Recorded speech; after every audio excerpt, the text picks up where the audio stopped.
you know? This is a very young team, 4 brand new rookies. Carzy always playing games with the camera. You'll love to see that there, but this team only got, 14 stage games in spring before we ended up going online, so it is a bit of a different beast for these players to try and adapt to and get comfortable in, and that's why the play-ins, these first 4 games, you must find your form early to stay involved in the tournament. A win here makes sure you are in the knockout stages. Doesn't guarantee you your seed, but will lock you at least an opportunity in a best of 5 to make it through to groups. We have a team of 4 rookies and Humanoid against a team that has a lot of Worlds experience. Once again, Armut was here with Royal last year. They lost the clutch in the knockouts. Kakao was here with IG in 2015, all those years ago. Balulu was here with Fenerbahce in 2019 when he was at MSI. Zeitnot went to MSI 2017, 2018, Worlds 2018 as well. Snowflower was at MSI 2018 and Worlds 2018. I'm scribbling notes down furiously, Medic, I've got it. They played more games at Worlds than Mad Lions have on stage. Can they convert it into a 2-0 start here? That's the question here for Supermassive. I'm really curious to see how these comps end up interacting, because it can get really fun, especially in the team fights later on. But after the incredible performance we saw from Armut earlier in the day, he's now on the Wukong versus Mordekaiser, which we actually saw Mordekaiser as a very early counter pick into that Wukong. Of course, Wukong gets a lot of armor fighting long time with his passive. Mordekaiser going to be able to cut through that quite nicely, and I think with a Hecarim early on, you do have a little bit more options, because this Nidalee doesn't have a lot of CC to play around early on in the lane phase, which immediately reduces her really powerful gank options. Yeah, that's why we usually see Nidalee teamed up with something like a Renekton who can stun for her in the top lane, someone that can lock people down so that when the spear comes in, it's a lot easier to land that damage. And Shadow switched over to a sweeper after getting an early ward down. He's warded his Razorbeaks, and at the moment it looks like Kakao is going for the invade. Yeah, I really like this play coming through from them. He's going to start on the red buff with Q very likely. Yep, there it does go out, and now, because you actually notice Carzy and Kaiser are giving a leash over to Shadow, that means bot prio will be in favor of Supermassive. So depending on how aggressive Kakao wants to get, he could try to potentially play to fight around Shadow early on. All right, now he's just going to go and steal away these Razorbeaks. Shadow, relatively low from his first camp, didn't use his smite because he wants to try and get in and steal away this red, but he has been spotted on a ward. Yeah, but here's the thing, like, Hecarim does get fairly low in the jungle. If he does Raptors, he's going to sustain a lot off of that, but this is exactly what I'm saying. Like, Kakao counter jungles the Raptors and now walks straight through mid lane, because Balulu, he's going to have push in here too, so I really like this early game plan, how you can exploit having this Nidalee versus the Hecarim early on and some strong early lanes. Snowflower going for the early roam as well to make sure that if Shadow had been waiting in a bush, Kakao wouldn't be on his lonesome in the fight. In the bottom lane, as you say, Zeitnot and Snowflower have got the push early on, but Carzy and Kaiser have been pretty good at just farming themselves up underneath this tower. Yeah, and I think it's really interesting seeing the how the junglers are interacting early on. Of course, Kakao with his tenure, finding ways to still influence these early matchups, but I feel like Mad Lions for a long time, like, Shadow was known as this very aggressive jungler who would love to go for the invade, similar to how we just saw Kakao do that against them, and I think a lot of credit has to go to the Mad Lions staff that are very good at figuring out how enemy junglers think about the game and pathing around it accordingly, but unable to come up with an answer to that level 1 invade. And now Nidalee, we know these AP junglers, once they get ahead, they continue to get rolling here. When the Runic Echoes comes through, like, you're going to be looking to really sprint through your camps. Looked like Armut was going for a cheat back in the top lane. Instead, he decides against it. Kakao could come up here, but he's got a lot of camps left available to him, so I wonder if he's just going to go for the topside Scuttle Crab, while Shadow actually might go for an invade on these Razorbeaks. Wow, no, he's looking around for a mid lane gank potentially, but Balulu just going to walk away. Humanoid got a redemption. He's like, it's time to fight! It's done. But no, it's not meant to be. It will just be that Raptor invade like you were talking about. Scuttle Crabs traded on opposite sides of the map too here for Kakao. It's something we don't talk about too often, but just getting a redemption in lane as Zoe, it's like, okay, I won the RNG, the coin flip this time, you can't do anything, I get free push, I get free health, and you can take some of those fights. And you can see Humanoid using the fact that he got a free push on the lane to go back, get himself a Dark Seal, get himself some boots, and basically get a free cheetah recall. Surprised to see Kakao running around the map so much, to be honest. A little bit of time wasted, and now we'll pop out on top of Shadow. no camps to fight over necessarily here. And because Shadow was able to steal away those Raptors, it is just back, you know, pretty much dead even. Shadow just under that level 4 mark. Of course, I think Kakao was able to steal some from mid lane to make that break point. I wonder if Kakao thought perhaps he could fight over the bot side scuttle, maybe thinking Shadow was there a little bit later than he was. Yeah, I think it's a bit ambitious though, I would say, with like the actual timers of it spawning, because Shadow even snuck in an extra camp before clearing away the scuttle crab that Kakao didn't know about. And Shadow now looking to get into the enemy jungle once again and steal something away. Yeah, look at this. This is so good from Shadow. Like, it could be risky, It's only good though. if it works, because Wukong's already moving from the top lane. Like, Armut could be on his way here pretty soon. Kakao's going to come in from the side. The smite is available for Shadow. He knows he's still here. Here we go. Kakao's going to jump across the wall. Shadow looking for the smite. Gets it. Level 4 on both of them now. The devastating charge is going to knock Kakao back, and Kakao actually is going to go very low here. Shadow has popped the ghost. Balulu's coming in from the side here as well. No Emperor's Divide on him yet. Humanoid looking for the sleep. Can't quite land it. Does have the ignite. Humanoid deciding so far not to chuck that paddle stop. There was a flash in the mid lane as Balulu jumps back in. Snowflower now coming in from the bottom lane. But Balulu, very aggressive flash from him. That was wild. I mean, Humanoid's rocking the heel, so he gets Shadow out of that one, no problem. But off of that invade, it is 2 flashes burnt Kakao just to stay alive. Shadow had popped his own ghost for the extra AD to try and win that 1 versus 1, because with the smite, he was able to reach that level 4 breakpoint. But Balulu losing his flash is really tragic, because now that level 6 play is going to be so much weaker if you look to play around the Emperor's Divide. And he doesn't have cleanse or anything for the Drowsy, right? So if he gets caught out, there's no way to escape. He's now used his teleport. He has no flash for the next 4 minutes or so. It's going to be very, very hard for Balulu in the mid lane to survive if he ever gets caught out. But of course, Azir can stand that little bit further back with the soldiers and try and farm at range. Question is how much Mad Lions can utilize the fact that they have this advantage and actually take it and snowball something away with it. Yeah, well, it was funny because I was like, Shadow, he didn't figure out a way to counter out the early pathing, but no, he did find that way, and that is good to see. But I don't think he'll be able to contest over the spot side Scuttlecraft, which is going to be a very good look for Kakao. The reset comes in first from Zeitnot and Snowflower, and you can use that early pressure. I especially love seeing it when we have these farming junglers, when you can actually get that first reset through, and your support is the first one back on the map. It gives you a lot of pressure. You can see they contest over the spot side Scuttlecraft, and Mad Lions cannot hope to match it. And it also transitions into more than just the Golden EXP there. There's now double control wards inside of the river, which gives a lot of safety to Balulu, who of course, flashless, needs that extra protection. And you can see Kaiser's working his way down towards that bot side river to see if there's anything for him to clear out, but Kakao is sneaking into the bot lane. And look at the minion wave. It's there's so many ranged minions, it's going to push away. Kaiser realizing this, needs to get back into bot side, but Shadow is nowhere near. They either lose so many minions and like don't actually step forward and risk it all, or we're going to be looking at some summoners blown. There is the Zenith Blade, there's the spear. Kaiser's going to jump away, dodges all the way back to safety, doesn't even have to burn a flash. Well, that was a little bit early, I will say, from Supermassive trying to jump onto their con. Very mobile champion right there, so jumped the gun just a tad early. And now Shadow, he's going to go back for those wolves. Like, he knows exactly when those are respawning, so that's actually really, really good news for the Mad Lions, who are in almost an impossible position in that bottom lane. They were not going to be able to push out that next wave. They were going to lose minions, and now they lose nothing. And it's one of those things where Supermassive jumping the gun just that little bit allows so much more freedom to Mad Lions, because we saw yesterday against Team Liquid, Mad Lions overstepped. Mad Lions forced plays in the bot lane a few times too many, and Broxer was there, and Team Liquid just turned it around. Tactical getting kills, flashing forward. Here, if Supermassive had just been that tiny bit more patient, that tiny bit more reserved, they could have perhaps caught Kazi stepping a bit too far instead of going for Kaiser. Yeah, definitely. I was wondering how crazy Shadow was going to get with the blue buff respawning. He knows about it, playing around that top side.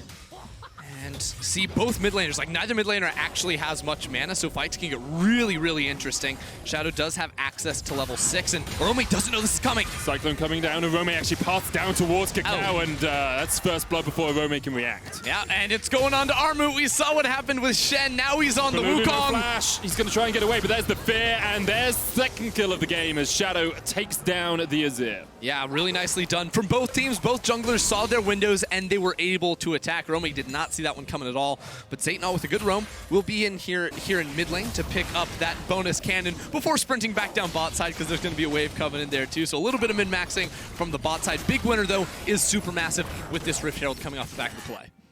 That spear just go wide with the Rift Herald? Look, Rift Herald's big, but can tuck in if needed. Okay, good to know. Rifthold dodging as much as it can. Meanwhile, in the bot lane, we said that Zeitnot was going to be able to get here to try and protect, but not really able to catch too many of these minions because Kaiser has the quickness, Kazi has the spray and pray. This is going to be a plate going over to the bot lane of Mad and a slight CS lead. Zeitnot will be able to catch the final few minions underneath the tower. Let's have a look at where we are in terms of gold. And Mad Lions, 400 gold ahead, almost 10 minutes into this game. The Sheen complete on Shadow. Blade of the Ruin King on its way for Kazi, not quite done. On the other side, Balulu's gone for the Mercury Treads first. And in the top lane, Armut now, with that 1-kill lead, has the Tiamat and the Sheen. Yeah, he'll be working on the Trinity Force as the go-to purchase for a lot of Wukong players. Also, still held onto his teleport. So after Rome died, he had to TP back topside. And since the Rift Herald was taken away, it's not like Mad Lions can do some fancy little swap maneuvers to escape from that disadvantage. So Supermassive do have a large window in which they can try to exploit that by playing around this Infernal. And Armut with access to ultimate, you want to set up some wards for him to enter with. There's the sleep. Paddle Star not going to be popped by Humanoid. Didn't have the portal jump, so couldn't even jump forward to use it. Meanwhile, Kazi now just going to go down and farm in the bottom lane. And we do have an Infernal Drake on the map, and it's 10 minutes. Usually we see the first dragon fall between about 7 and 10. Feels like both teams haven't really set up around it yet, but Supermassive are now trying to gain this river control. Yeah, there's been a bit larger focus, especially for Mad Lions around the top side of the map with the Invade Shadow Maid. So it does make quite a bit of sense, but now that the level 6s have come through, like, it gets explosive for both sides, and that's why I was looking at the teleport for Armut to come in on.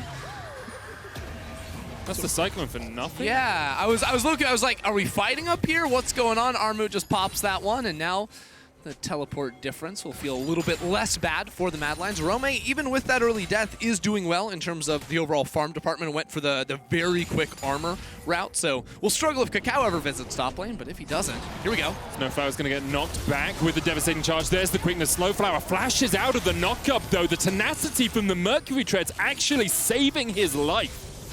It's a big purchase there. There's a lot of CC too from the Mad Lions. Here's Kakao. Can he find the spear? It's not quite gonna connect. And Humanoid just starting to take control over this middle lane. Balulu is taking a lot of poke, being forced under the tower continually, and this is allowing Mad Lions to now look for a fight. Solar Flare coming down. Shadow, of course, doesn't have Flash, doesn't have Ghost, doesn't have his ult, but he can knock Snowflower back. Dawning Shadow used. Humanoid looking for the Paddle Star. Shadow takes the spear to the back. Here's Armut. Flashes forward and swings down the hammer. Another kill to the Wukong. Yeah, now Kakao is going to move that straight down into the Infernal Drake on top. So Supermassive, twice in a row now, Kakao has been able to convert a singular kill into a nice objective for the squad. And while the gold remains even, Supermassive are stacking those up. Humanoid steals away the smite. Zenith bladed on. Humanoid gets Ignite now as Kakao goes low. Kaiser trying to join, but here's the TP from Balulu. Just needs to shuffle his way in. Humanoid almost takes down Kakao, but Balulu is there. Supermassive really swinging hard at the start of this game. Yeah, all right, I spoke a little too soon. It wasn't the Drake, but it was a kill onto Humanoid. Humanoid, we know he likes to get aggressive. He's a very, very cocky player. If he sees an opening, he's going to try to take it, but it was a little bit too much. And although Mad do still have a small gold lead, you have to remember the Rift Herald is still sitting in Kakao's inventory. You've got a minute and a half before the plates fall, and then probably about 30 seconds before he has to place it. So that's going to be some more gold for Supermassive. Also, getting these kills onto Balulu when he fell behind in lane allows him to get towards that Nash's Tooth. It looks like he actually might be going for Ludens first on the Azir here. And Armuth is in such a strong position as well. 3 plates taken in that top lane. Well, gonna get 5 as the Rift Herald comes down. It's gonna be a little bit more than that. Really good play coming through from Supermassive. And Rome, as one person, you cannot hope to clear this quickly enough. That is a one-hit kill there. Gold shared between Armut and Kakao. And Mad Lions with, Shadow pathing towards topside, Karzi and Kaiser doing the same. They've now had to convert out of that play, The tower goes down, they can't find a move, so they can't even trade for any plates on the bottom side of the map. That's a big win for Supermassive. And now that they've taken that first tower, they will just look to move Armut down into this bottom side jungle. The Cyclone engage with the Nimbus Strike can be so powerful, especially when you follow it up with the Solar Flare. Kaiser trying to get some vision around this dragon, but it's denied by Control Ward behind the pit. All right, feels like we might be looking at a team fight very, very soon. So let's go down into what these teams need to accomplish. Mad Lions need to use Orome's ultimate to remove some of the frontliners Probably an Armut from the fight allows Shadow and Kaiser dive into the backside. They're stuck in the pit. Nope, they're not going to make the call. Arome's going to go back towards topside. But that's the idea. Again, Arome, even, you know, after Armut's gotten a lot of kills, well, remove him from the fights, and it's going to be a lot better. And the hard engage can try to shut down this Nidalee Senna. Shadow was super low on mana there, which is why I think they decided not to fight it. He probably had enough through an onslaught of Shadows, and that was about it. But here comes the quickness, and Shadow's actually coming back for the fight. They're going to knock Snowflower back. And with no flash, even with the Solar Flare Dawning Shadow combination, I'm not sure if the healing comes out. Kakao joins the fight. It's a 1-for-1 in the bottom lane. Kakao's now going to land the spear onto Kaiser. He wants Grand entrance used to exit as Mad Lion's able to retreat. But Lulu still has flash in the mid lane, and the ward on Arome will mean that Balulu can just back away. What looked like such a clean, easy gank from Mad Lions turns into a 1-for-1 because not just the Senna, but the Nidalee on top. They kept Snowflower alive for so long, and this is something that will be a problem for Mad Lions. Right now, the only source of healing reduction is going to be that Bramble Vest, and Arome is nowhere near the bot lane for a while. It's 1,000 gold lane now developed for Supermassive. Paddle Star's going to come out here, Kakao. It's a lot of HP lost from a single Paddle Star, but as you say, you can just heal it straight back But up. that's the almost a bit of the strange thing about picking the Zoe into the Nidalee is that she can heal up a lot of the damage that Zoe does, and even you can line up your spear, so every time Zoe goes for a QR combo, well, you know exactly where she's snapping back to, so Nidalee spears are fair game, Solar Flare exactly from that Leona, all going to be on the table, and Humanoid has to be mindful of that as we move forward. Even things like Dawning Shadow, like just being able to line it up and you know whereabouts at least that Zoe's going to land. Of course, the cast time on the Dawning Shadow is a little bit longer than the portal jump. Watch out, Eep Kazi. He's able just to ambush his way to safety. Yeah, Solar Flare was just a second off there before it came back off of cooldown for Snowflower, so they don't press too far forward on that one. Karzi likely only would have lost the flash, but would have been a big cooldown, because that would still be down before the Mountain Drake spawned. Although, this is a weird game, because we only have one dragon taken at 16 minutes, so things are definitely a little bit slower, and the team fights around dragon aren't going to feel as important. At least not for the next 10 minutes Exactly. or so. You can see Armut here funneled in a lot of gold early on, all those plates helping him out, about 700 gold ahead. Kakao as well, doing an incredible job, farming up as he's 400 gold ahead of Shadow. A fun little thing on the Herald, I believe the eye opens quicker, the more auto attacks it takes, so the clone from Armut helping out on that one. Not only positioned for the eye, but yeah, pop it open. There you go. Quick take there from Supermassive. Kakao's going to be one to pick that up. I think that's the right decision in this one. I mean, Balulu's had a lot of pressure thrown his way in mid lane, but has stabilized in CS, and they can use that. But Mad Lions, they want to make an attack. No one's top lane. Arome's in mid, and they're all coming down to bot. But Zeitnot and Snowflower are like, nah, we want none of this. They were already between their tier 1, tier 2s before anyone even started roaming down. They're like, we're not on the strong side of the map. Don't need to be anywhere near this. We don't know where Arome is. They just back away. They give up the turret. Don't lose any lives for it. It's solid map play from both teams. Mad Lions did what they need to get the bot tower, but this Herald, of course, spins things up in mid lane. That should be able to knock down the turret. Arome's trying to fight against Armut. Does have a level advantage as Armut goes in with a Cyclone. Arome, ooh, whoa, he's just dead before he can really do too much. Kakao gets the assist on the kill. Humanoid's able to save the tower. Look at this, though. Mad Lions are underneath, and Zeitnot is not here, so they could force on Balulu. Kazi looking for it. There's the quickness, but Lulu flashes away. The Dawning Shadow coming out. He's being put to sleep. Balulu falls, but Shadow's short to follow. You have to feel. Snowflower gets the kill. Supermassive take a loss, but also managed to get a kill of their owners. They killed Shadow. If you doubted the Rakan Twitch combo, that is the proof of concept right there. Humanoid cut out, though. There's the Solar Flare. Humanoid has been locked in place. Kaiser's going to try and come in. Humanoid steals away a flash and is able to survive for the moment. Kazi now opening up his armor, comes in from the side. No Cyclone for him. Snowflower now on the wrong side of the rift, but he's going to be able to flash away as well, and he's healed Teleport up to in. almost full. The TP comes in from Arome, doesn't have the Realm of Death. Will have the Death's Grasp, doesn't quite hit Zeitnot as he steps to the side. Mad Lions feels a little bit like they're overforcing and they'll back away. Yeah, very, very close right there. Both teams just playing around for a little bit, seeing if they could find an opening. But Humanoid on that Zoe able to pick up a few too many flashes for Supermassive to be able to shut it down. This is how the play starts again. It's Armut plus Kakao finding Arome. This has been a problem for Mad Lions that continues with Armut having a bit of a day on this one here, but this is the combination onto Balulu. Watch how Kaiser plays this. He's going to hop forward to Karzi, who's invisible, so Balulu does not see the salt, and then flashes. Doesn't get knocked up or anything like that. Gets the instant charm into the kill. The chat, of course, trades his life. Yeah. And It is just a little bit tricky for Mad Lions because you can find that initial engage, but the healing and the sustain coming out from Supermassive, if they keep a couple of players alive, makes it so difficult for you to actually win out on a team fight in the long run. Second dragon of the game is up. It's a mounted solar flare available for Snowflower in about 10 seconds time. In fact, it's just come off cooldown.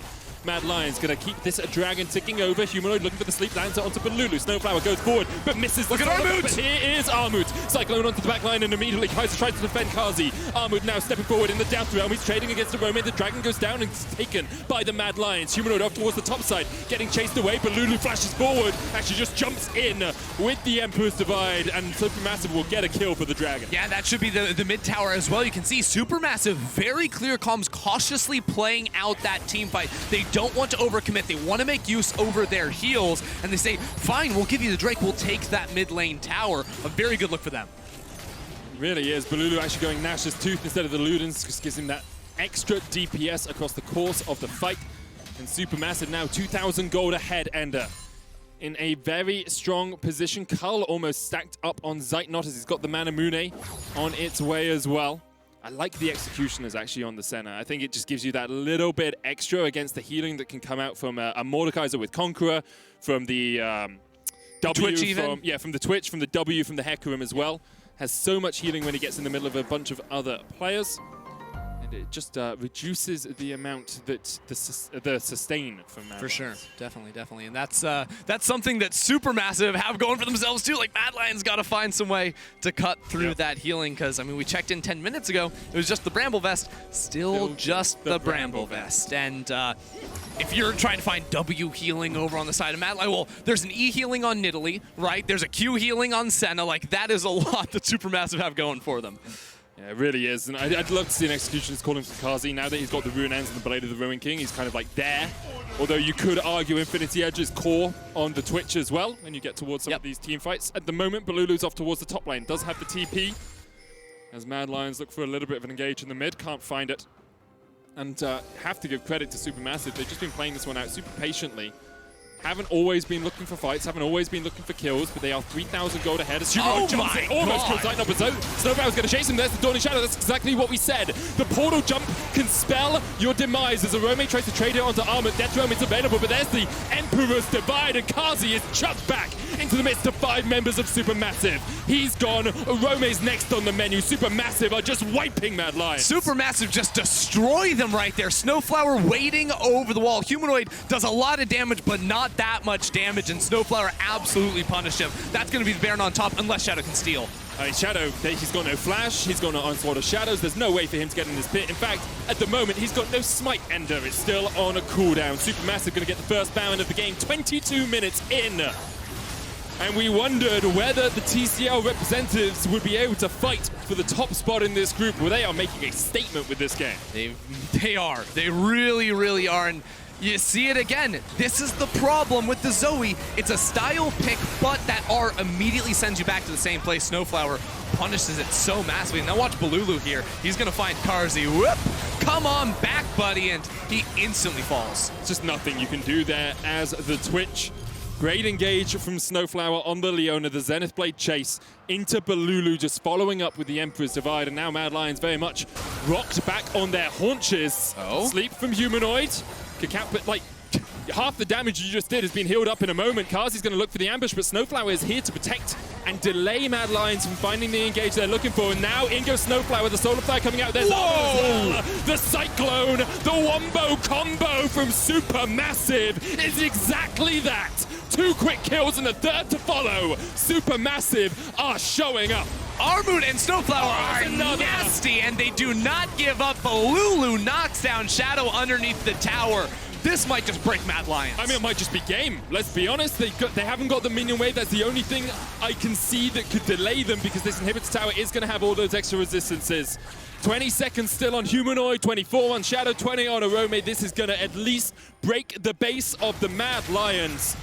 And Supermassive, well, they're really putting a name for themselves in this group, and you wonder, Next up, we see Team Liquid versus Legacy. Is it going to be Team Liquid versus Supermassive in a couple of days' time, fighting for the top spot in this group? This group, I mean, both our groups are exciting. I feel like these games are not always going the way we expect, but look at that setup from Snowflower. Armroot comes in to steal the glory, and his Cyclone is massive, but Snowflower with the setup yet again. He was the one that found Humanoid in the previous fight, and he gets him here too. I just think the quality of players at play-ins this year is actually pretty next level. Like, we've seen some mistakes, we've seen some people fall down, but also to see teams starting to really challenge the more established regions is great. And it's great to see Supermassive once again back on the Worlds stage. Last time they were here was 2018 when they lost in the play-in knockouts. And here they are making a name for themselves once again. I'm not convinced Mad Lions have a good answer into them in this one. Like, the Zoe just is not going to be useful up against Supermassive. It really is just a Twitch show, you would imagine, but even then, the damage he deals is getting matched or beaten by Balulu's Azir on the other side of things, who now has a Zhonya. So, like, you have double Zhonyas against the dive for Mad Lions.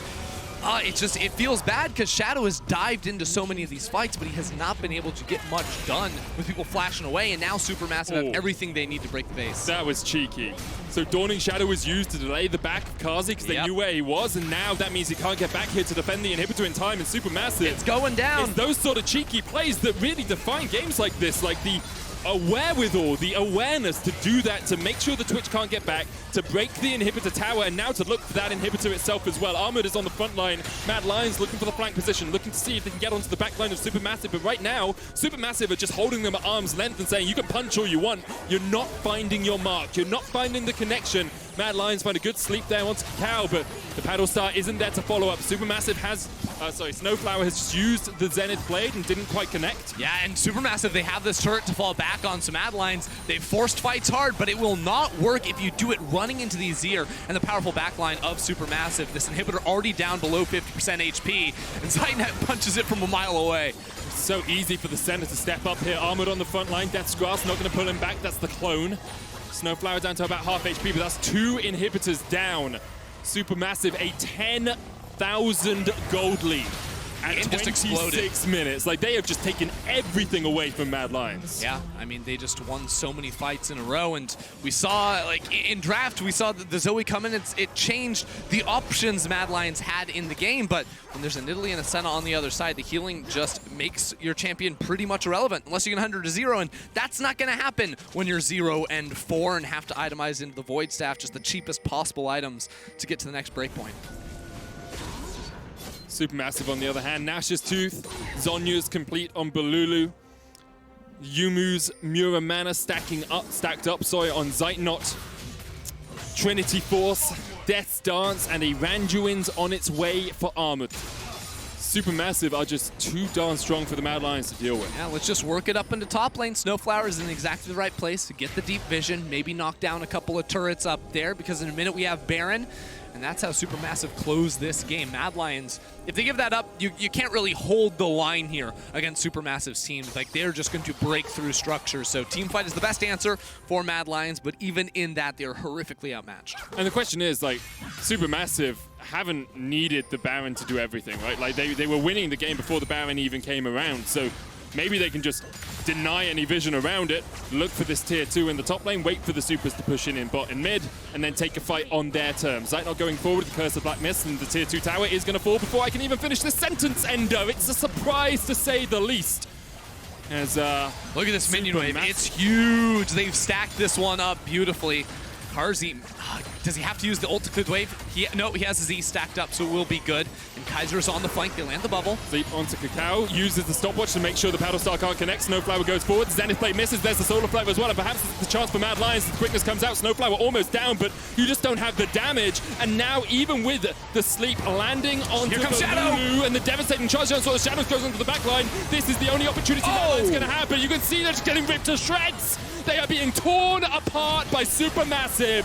Kazi is next on the menu. Humanoid's already dead. And Supermassive, with 3 players left alive, are TPing into the base. The Death's Grasp is going to stop Armored, but it is little solace for Mad Lions. Supermassive with a commanding performance, with a devastating performance, with a demolition of the Mad Lions. Yeah, Armu just chasing down Rome for the final icing on the cake here. SuperMassive played a great game. Snowflower time and time again finding those engagements and building up a huge lead over the Mad Lions. SuperMassive are going to remain undefeated at Worlds.